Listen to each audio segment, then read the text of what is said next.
Hey y'all, week 3, lecture 2, starting with firing of the neuron. Okay, so it relies on, the firing relies on a difference in electrical change between the inside and the outside of the cell. And I remember when I was in undergrad learning about this, and there was something about potassium and sodium and 2 other chemicals that I never did quite store in my long-term memory, but luckily I don't require you to know that either. When there's a big enough difference between the charge on the inside and outside of the neuron, then an action potential occurs. And so an action potential is the dramatic change that takes place when an electrical signal passes along the membrane of an axon, which can go as fast as several hundred miles an hour.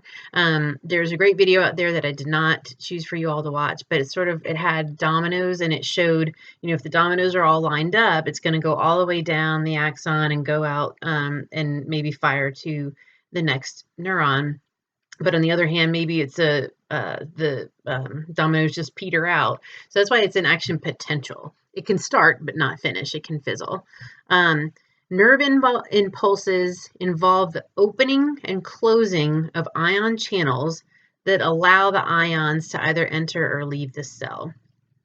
Then the flow of ions create an electrical current that results in voltage changes across the membrane. Voltage changes in chemistry, like I told you, potassium, sodium, some other things, happens, which again, we don't need to know. And that releases the neurotransmitters, which again are the chemical messengers of the brain at the nerve endings.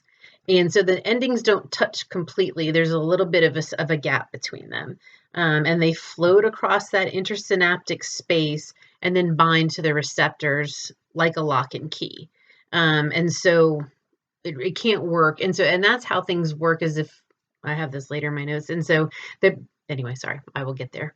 I get excited. This process then, if it does, land and it fits, right, results in the next neuron either turning on or off. So that's where I was getting to, is that depending on the neurotransmitter, and this is how meds work, is that it either turns something on, keeps it on, or turns it off. So if I've taken Tylenol, it's getting up in there, my neurotransmitters float through, the lock and key goes in, and it stops that message that says, give Dr. Davis a headache. So that's how it works, how those lock and key neurotransmitters, and so they send the messages about whether to fire or not.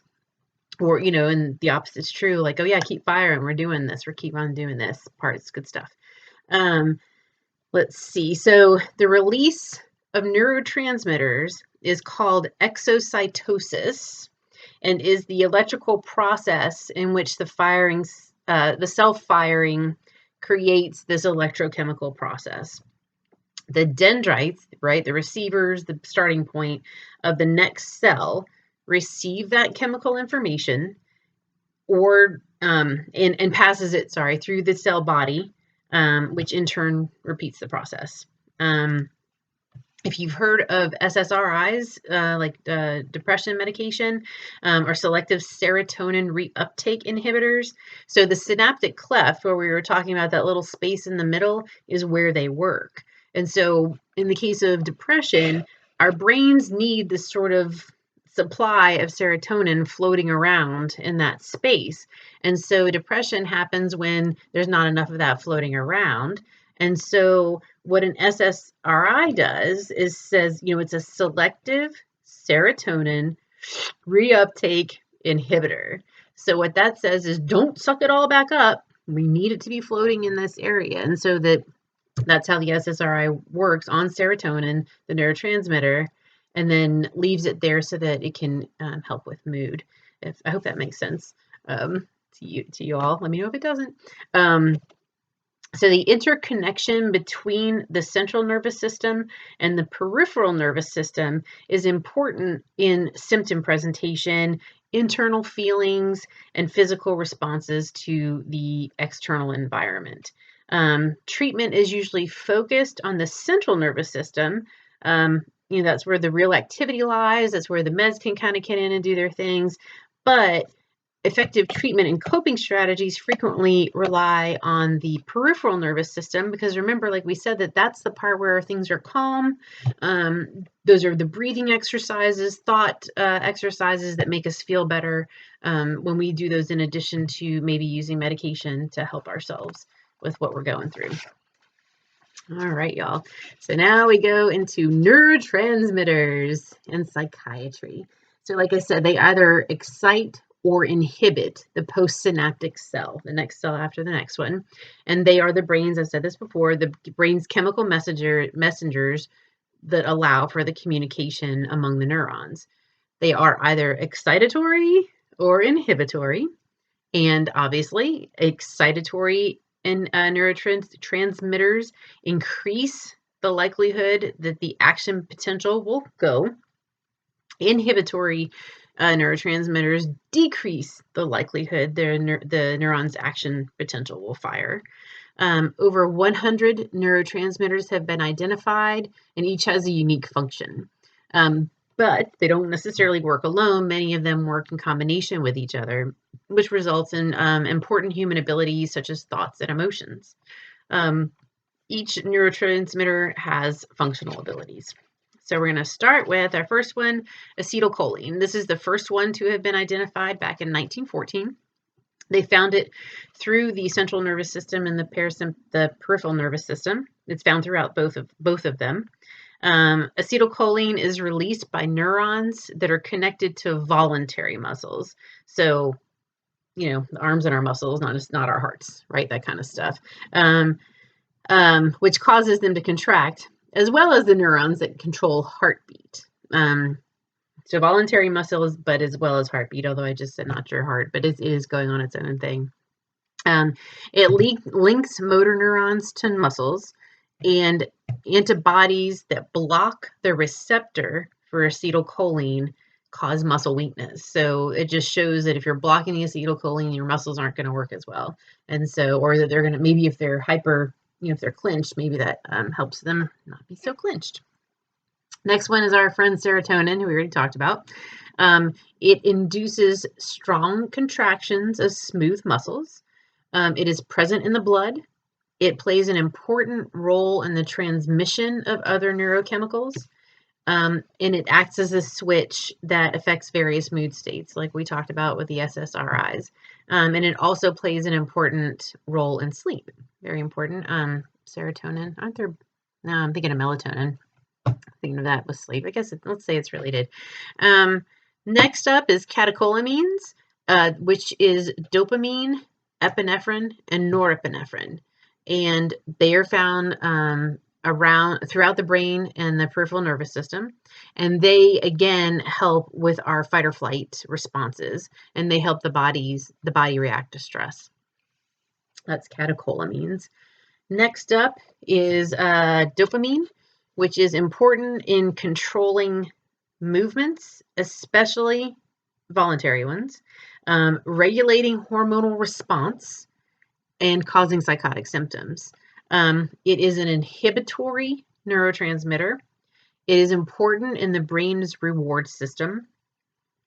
Not enough dopamine results in Parkinson's symptoms, and in Parkinson's, it is depleted or nearly depleted with people with muscle tremors and rigidity and difficulty moving. On the opposite end, too much dopamine in the frontal lobe results in schizophrenia. Medications that block dopamine decrease psychotic symptoms, but they may result then of Parkinsonian symptoms, which makes sense because, right, that's not enough dopamine. It also regulates the endocrine system. It directs the hypothalamus to create hormones and release them in the bloodstream, or to release hormones from the pituitary gland. Next one is norepinephrine. It is synthesized from dopamine. It is released into the blood as a hormone and into the nervous system by neuroandrogenic neurons. So it's going to be helping, it's a hormone. Well, I just said that. It's a hormone that helps with the nervous system. It is secreted by the sympathetic nervous system to regulate heart rate and blood pressure. It increases arousal. It affects alertness. It influences the reward system because, like we said, it is related to our friends, the dopamine, right? So it is related to dopamine, which is also related to reward systems, and it plays a role in ADHD and depression. Okay, next we have epinephrine. It is a catecholamine that's also known as adrenaline. And we think about it like in EpiPens and that sort of thing too. When you have allergic reaction, that's what we're doing. It's released in the bloodstream in response to stressful situations. It rapidly prepares the body for action when necessary. And as we talked about in the sympathetic nervous system, it's what increases blood and oxygen supply to the brain and muscles, while then diminishing the other body processes such as digestion and the immune system when we're doing the fight or flight stuff. Next one is glutamate, which is an excitatory neurotransmitter. It regulates cortical and subcortical functioning, very important in cognitive functioning. And too much, though, can result in cell damage and death found in brain injury and stroke. So if you've got too much glutamate, that kind of stuff can build up, and it's not a good thing. Finally, in our neurotransmitters are gamma aminobutyric acid, GABA, is what we usually refer to it as. It is an inhibitory neurotransmitter, so it decreases activity level and lowers arousal. There is a high concentration of it in the cortex. It regulates seizure activity, so again, keeping our electric cells calm.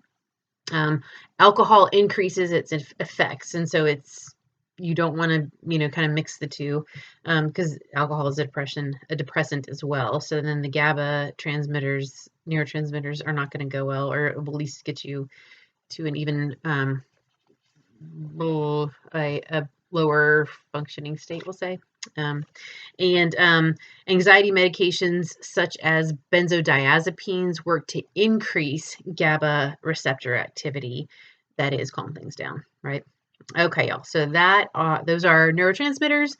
Next up will be central nervous system development. See you there.